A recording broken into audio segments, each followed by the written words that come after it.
The sun had barely risen over the sleepy town of Silver Pines, a place where the morning fog kissed the lake's surface like a forgotten memory.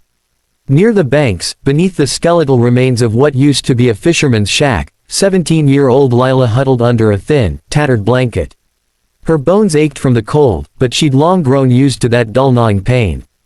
Hunger, too, was a familiar companion. She hadn't had a real meal in 2 days, only stale crusts from a garbage bin behind a cafe and a half-eaten muffin she found near the train station. But even then, she smiled at the sky as the soft wind tangled in her messy brown hair. Still alive, she whispered, her voice cracking with both sarcasm and resilience. No one in town noticed Lila anymore. People passed by her like a shadow that didn't belong. She'd been living on the streets since her mother disappeared one stormy night 6 months ago, leaving behind only a torn photograph and a promise to return. Lila had waited, and waited, until hunger made her legs move, and the city made her heart harden. But it never fully did. She still fed birds crumbs when she had any. Still offered her blanket to an older homeless woman who coughed through the nights. She still believed, in something. Maybe in hope, maybe in miracles, or maybe just in the goodness of people. That morning, as the wind rustled the frozen branches and the lake glistened like glass, Lila heard it. A scream. It wasn't loud, it was muffled, panicked, and almost drowned out by the lapping waves. She froze, her senses sharpening. Help, help me, the voice came again, urgent and raw. Her eyes darted across the water, and that's when she saw it. A man, arms flailing, going under. Without a second thought, Lila bolted from her spot, slipping on the icy mud as she tore off her blanket and shoes. The water was bone-chilling. It stabbed into her like 1,000 knives, stealing her breath. But she pushed forward, stroke after stroke. Her small body was no match for the current, but her will was iron. The man disappeared once, then re-emerged, barely conscious. His head tilted backward, eyes unfocused. He was older, probably in his late 20s or 30s. Well-dressed too, his shirt soaked and clinging to a muscular build. That wasn't someone who usually ended up drowning near a slumside lake. Lila reached him just as he went under again. She grabbed his collar, kicked furiously, coughing and gasping as the weight threatened to drag her down. Her arms burned, her lungs screamed, but she didn't stop. Inch by inch, she pulled him toward the shore. A minute felt like an hour. And just when her body began to give up, her hand reached the edge of a slippery log, and she held on. Dragging him onto the mud, she collapsed beside him, coughing violently. He was unconscious now, pale, lips turning blue. No, no, no, breathe. She cried, pounding his chest with both hands. She had no idea what she was doing, but she remembered once seeing a CPR video on a display screen outside an electronics shop. She pressed down hard. Then again. Breathe. She screamed, tears blurring her vision. And then, he gasped. Water exploded from his lungs. He rolled over, coughing and groaning. Lila fell to the ground in relief, panting beside him. You're alive, she whispered, tears trailing down her cheeks. You're alive. The man blinked, still dazed. His eyes met hers for a split second, full of confusion, pain, and something else. Gratitude. But before he could speak, he passed out again. Lila didn't know what to do next. She couldn't call for help, she had no phone. The nearest road was half a mile away. But she couldn't leave him there. Not after saving him. With trembling arms, she dragged him closer to the shack and covered him with her only blanket. Then, soaking wet, she sat beside him and waited. Hours passed. The sun rose higher, but the man didn't wake up. Finally, around noon, he stirred. Where am I? He croaked. You're safe, she said quietly. You fell in the lake. I pulled you out. He looked at her then, really looked. His brows furrowed as he took in her dirt-smudged face, her soaked clothes, the ragged tear in her jeans. You saved me, he asked, disbelief lacing his voice. She nodded slowly. He sat up, wincing. Why? The question hit her like a slap. Why not? She replied. You were drowning. He studied her again, and for a moment, he said nothing. Then he reached into his pocket, nothing. His phone, wallet, everything was soaked or lost. He sighed. I owe you my life. Lila smiled faintly. Just glad you're okay. The man stood, shaky but able. I'm Julian, he said. Julian Cross. That name meant nothing to her. Just a stranger with kind eyes and soaked clothes. She offered him the rest of the muffin she'd saved for herself. He hesitated, then took it gratefully. They sat in silence for a while, watching the water that had nearly claimed him. "You live here?" he finally asked. She shrugged. Nowhere else to go. He didn't press further. But something changed in his expression, like a window opening behind his eyes. He pulled off his jacket, draped it around her shoulders. "You shouldn't have to." The next part happened fast. A black SUV roared down the dirt road. Two men in suits jumped out, shouting Julian's name. They looked terrified. One of them had a tablet, the other a phone. "There you are, sir. Thank God, you've been missing since last night. We've been searching the entire city." Julian stood, and suddenly he looked different. Taller. More powerful. Like someone used to being obeyed. Lila's heart sank. So he wasn't just any man. One of the guards eyed her suspiciously. "Who is this girl?" Julian didn't hesitate. "She saved my life." And then he turned to her, his voice low and sincere. "I don't know who you are, but you changed everything today. Come with me." Lila shook her head, instinctively stepping back. "This is your world, not mine. You belong anywhere you want to belong," he said softly. The guards looked confused. The air was tense. But Julian just offered his hand. And though every part of her screamed to run, to disappear back into the shadows, something in his eyes told her to stay. She reached out, and took his hand. The black SUV drove slowly through the winding streets of Silver Pines, past ivy-draped mansions and gleaming glass towers that seemed to stretch forever into the clouds. Lila had never been in a car like this before. The leather seats were warm, the windows tinted, and everything smelled faintly of luxury. She sat quietly in the back, her fingers fidgeting in her lap. She still wore Julian's jacket over her wet clothes, and despite her shivering, her mind was spinning faster than her body could catch up. Julian sat beside her, drying his hair with a towel one of his guards had provided. His expression was unreadable, calm, serious, with glances toward her that seemed like he was trying to understand a puzzle. The man she pulled from the lake didn't act like a man used to being saved. He acted like a man used to controlling the world around him. And now, for some reason, that world was colliding with hers. The car turned sharply and stopped in front of what looked like a castle made of glass. Lila's eyes widened. The towering structure loomed high, its polished surface catching every ray of the afternoon sun. The gates opened with a soft buzz, and the guards escorted Julian and Lila through a massive marble foyer. This is where you live," she whispered. Julian nodded. "For now. I travel a lot. But this is home base." She didn't know how to respond. The hallway alone was bigger than the whole shelter she used to sleep in before it closed.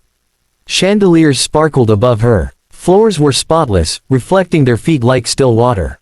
A woman in a crisp uniform approached. "Mr. Cross, should I prepare the guest suite?" Julian turned to Lila. "Is that okay with you? Just for tonight?" Lila hesitated, then gave a small nod. I guess. "Get her warm clothes, food, and anything she needs," Julian said, his voice kind but firm.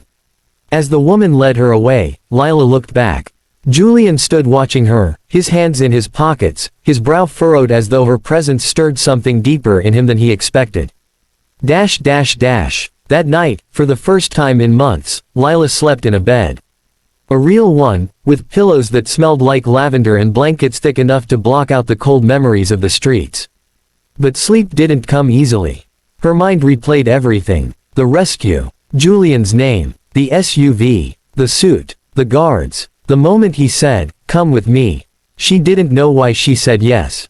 Maybe part of her wanted to feel safe. Or maybe it was the way he looked at her, not with pity, but like he owed her something he couldn't explain.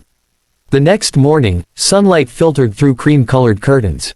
Lila sat up slowly, half expecting to wake up back by the lake, curled up under her ragged blanket. But the room was still there. So was the smell of freshly baked bread drifting through the hall. She found a bundle of neatly folded clothes on the chair. A note lay on top. The rooftop was unlike anything she imagined. It wasn't just a place to stare at the sky, it was a garden in the clouds. Roses bloomed in glass planters, vines curled around marble pillars, and in the center, Julian stood by a small table set for two, overlooking the city. Morning, he said, turning toward her. Sleep okay? She nodded, unsure if she should sit or run. I thought it would be easier to talk up here, he added. No noise. No expectations. She approached slowly, sat across from him. Steam rose from 2 cups of tea. Fresh fruit and pastries sat untouched between them. I looked for you, Julian said suddenly. After I woke up yesterday. You vanished for a moment, and I panicked. I was just scared, she said softly. Didn't know if I belonged here. You saved me, he said simply. That earns you a place here more than most people I know. She looked at him. Who are you, really? He hesitated. I'm CEO of Crosstech. We make software and defense technology. I'm also the majority shareholder in 6 companies. But none of that matters right now. What matters is that a homeless girl saved a man she didn't know, and didn't ask for anything in return. Lila shrugged. You needed help. He leaned forward. So do you. The words hit her harder than she expected. Her eyes flickered, but she didn't cry. She wouldn't, not here. I want to help you, he continued. Not as charity, but because I owe you. You saved my life. Let me try to change yours. I don't want money, she said quickly. I know, but I want to give you something better, choices. Options. You deserve that. He pulled out a file. Opened it. Here's an apartment. Small, but safe. 6 months of rent paid. A mentor program with one of our youth foundation partners. And if you want, a job, entry level. You won't be handed anything. But you'll earn your place.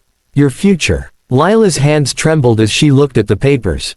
Why me? She asked again. Because you reminded me of who I used to be. I wasn't always this man. I grew up in the foster system.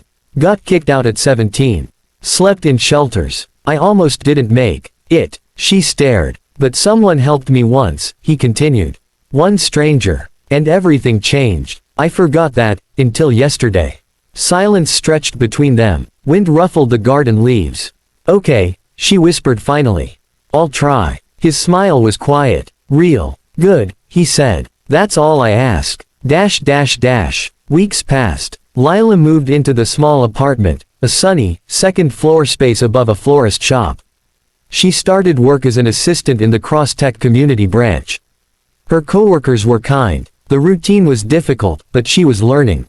Filing, typing, scheduling. She hadn't used a computer in years, but she picked things up quickly.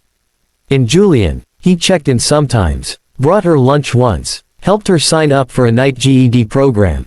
The city began to feel less sharp, less cruel. One evening, she came home to find an envelope on her table. No return address. Just a folded letter. Tears streamed down her cheeks. She clutched the letter to her chest. She had never felt seen before. Never felt heard. Until now. A few months later, during the official launch of the Lila Grace Initiative, Julian took the stage. This foundation exists because one girl, with nothing, gave everything to save a stranger, he said to a sea of reporters, cameras, and sponsors. She didn't ask for credit. She didn't expect applause. She just acted. That's real courage. And today, she's building her own future. One step at a time. He paused, smiled. Lila, would you join me up here?